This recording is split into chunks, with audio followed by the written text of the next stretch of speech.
D'habitude, je commence en demandant si vous aimez telle ou telle chose, en allant du plus anodin au plus particulier, pour finir par vous présenter le manga du jour qui y correspond.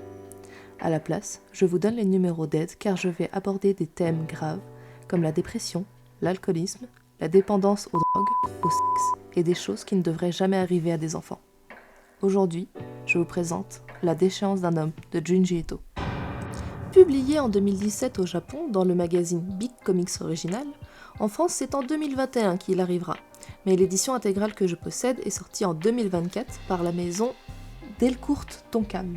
Il s'agit d'une adaptation du roman du même nom de l'auteur Osamu Dazai, paru en 1948, et top 2 des romans les plus achetés de tous les temps au Japon. On suit un homme de son enfance à sa totale déchéance. On le verra échouer, réussir, répéter des erreurs et surtout voir le sort s'acharner sur le pauvre Yozo Oba. Déjà à l'âge de 11 ou 12 ans, Oba a du mal à percevoir les émotions des autres, notamment celles de son père, qui est strict et a un visage froid. Parvenir à le faire rire est une immense victoire. Et faire rire lui permet de se sortir de certaines situations qui pourraient décevoir sa famille. Ainsi, Yozo Oba sera, aux yeux de tous, un garçon souriant, toujours prêt à faire rire la galerie et attirera les faveurs de son entourage. Un entourage qui le sollicite continuellement pour égayer leur propre journée. Certains assouviront leurs désirs charnels sur lui, profitant de son jeune âge pour agir sans risque de représailles. Oba refoulera sa détresse en lui, il arborera un masque de bouffon pour se protéger. Un masque si important qu'il paniquera lorsque l'un de ses camarades révélera la supercherie. Takeshi voit le monstre en lui et prédira ses talents pour la peinture. Être percé à jour ne plaît pas trop à Oba, et d'une mauvaise blague provoquera la mort de son camarade. Takeshi sera le premier fantôme qui l'hantera jusqu'à sa fin. Je dis fantôme, mais il s'agit plus de la représentation de sa culpabilité, car certains fantômes ne sont en réalité pas morts. Avec la puberté, le jeune garçon se transforme en jeune homme particulièrement séduisant et réclamé par la gente féminine. Il rencontrera Masao Oriki dans un bar. Il s'agit d'un arnaqueur, un homme à femme, roublard et amateur d'alcool. À la fois ami et rival, Oriki va pousser Oba dans de nombreux ennuis et dans les bras de femmes qui confondront le sourire poli de Oba pour une invitation et abuseront de lui régulièrement. Les relations qu'il enchaîne ne sont que charnelles et intéressées. Oba est complètement troublé lorsque des sentiments s'immiscent dans son cœur. Plusieurs fois il tombera amoureux, mais ce ne sont pour moi que des relations pansements qui ne sont là que le temps de guérir. Comme avec une serveuse au regard profondément triste, le même regard que lui. Il se reconnaît en elle et s'accorde de lui donner l'affection qu'il aimerait recevoir. Oba est un séducteur, mais aussi un lâche, n'hésitant pas à fuir la responsabilité. Égoïste, il détruira sans le vouloir, mais aussi sans regret, nombre de ses proches et amis. J'ai parfois l'impression qu'il se complaît dans son malheur, à la fois pour attirer de la compassion, mais aussi pour punir le monstre qui est en lui. Je retrouve plusieurs fois dans le récit un principe du bouddhisme. Le bonheur appelle le malheur. En très simple et résumé, le principe veut que chaque chose vienne avec sa part de bien et sa part de mal. Par exemple, avoir des mangas, c'est super cool. Ça permet de découvrir des histoires, vivre des émotions, mais c'est un peu cher. Quoique... Mais on n'a plus de place. Je les mets où, moi? Une pratique du bouddhisme est donc de ne pas chercher les joies intenses pour ne pas avoir la tristesse intense qui est associée. En Occident, ça se rapproche plus du stoïcisme. À un moment, Oba ingérera une boîte de somnifères et dans son sommeil, il ressentira en lui 10 boules de malheur qui le plongent en enfer. Chacune représente les points clés de sa déchéance. Je vais vous décrire les 10 points. Si vous trouvez ça un peu confus, c'est normal. J'ai pas tout compris et je trouve que beaucoup de points se ressemblent énormément. La première boule, c'est celle du monde.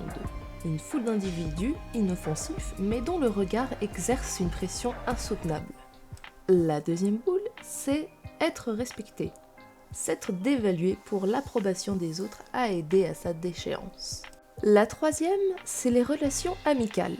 Elle est représentée par Oriki, un ami qui ne l'a jamais respecté, jamais soutenu dans ses projets, qui a même volé ses chances de bonheur et l'a poussé dans l'alcool et les femmes.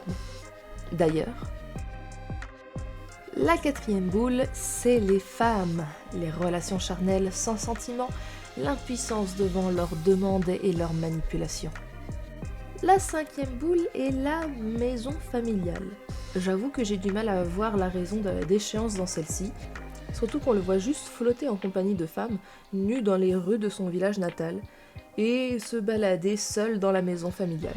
Et éventuellement, ça sert de décor pour accueillir la sixième boule, celle de la famille.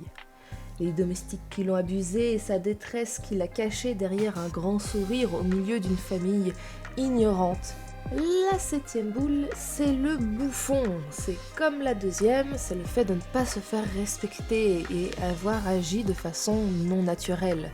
Ce n'était pas vraiment son caractère de base, mais il s'est forcé et c'est devenu une habitude.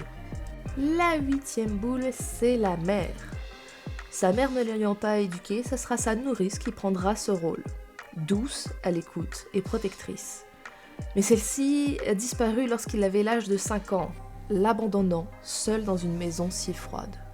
La neuvième boule, c'est le père, strict, exigeant l'excellence. Son autorité est effrayante et implacable.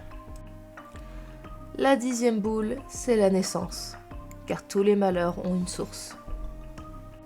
J'ai dit en début de vidéo que le manga est une adaptation d'un roman. De nombreuses personnes ont pensé que le roman était une forme de testament pour son auteur, puisque la vie de celui-ci prendra fin peu de temps après la publication de l'intégralité de son œuvre. Junji Ito a mis dans son manga la rencontre entre son personnage principal et le vrai écrivain, Osamu Dazai. Le personnage du manga donne les droits d'adaptation de son histoire en roman au vrai écrivain, faisant une boucle temporelle. Je pense que Junji Ito a mis là un hommage assez touchant dans la rencontre de ces deux personnages. Ce que je dis là, c'est du bonus, hein. Junji Ito nous a mis 1 ou 2 chapitres en plus, juste pour aggraver encore plus la déchéance de notre pauvre bas. En conclusion, je recommande et ne recommande pas La déchéance d'un homme. Je m'explique. Je suis contente de l'avoir lu.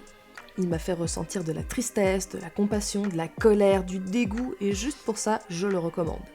Toutefois, c'est une œuvre lourde de sens moraux, qui ne peuvent ne pas vous parler et ou vous plaire en fonction de votre morale propre. De plus, l'art a une grande place dans le récit, que ce soit le dessin, la peinture ou la poésie.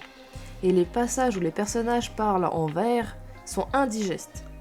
Pas que j'aime pas la poésie, hein, mais la langue japonaise ne peut pas avoir une traduction littérale, surtout pour des poésies imagées.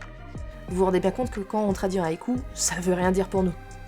Et pour finir, les fans d'images gore ne seront pas rassasiés. Les images horrifiques sont peu présentes comparées aux femmes nues. Ah ça, qu'est-ce que ça baise! Je n'ai pas tout dit sur la déchéance d'un homme, donc si tu veux en découvrir plus, j'ai mis en description un lien pour que tu puisses te le procurer. Dis-moi en commentaire quel est ton chapitre préféré. Pour moi, c'est celui de la mère et sa fille. Retrouve-moi sur Discord pour proposer d'autres mangas à traiter ou pour échanger davantage.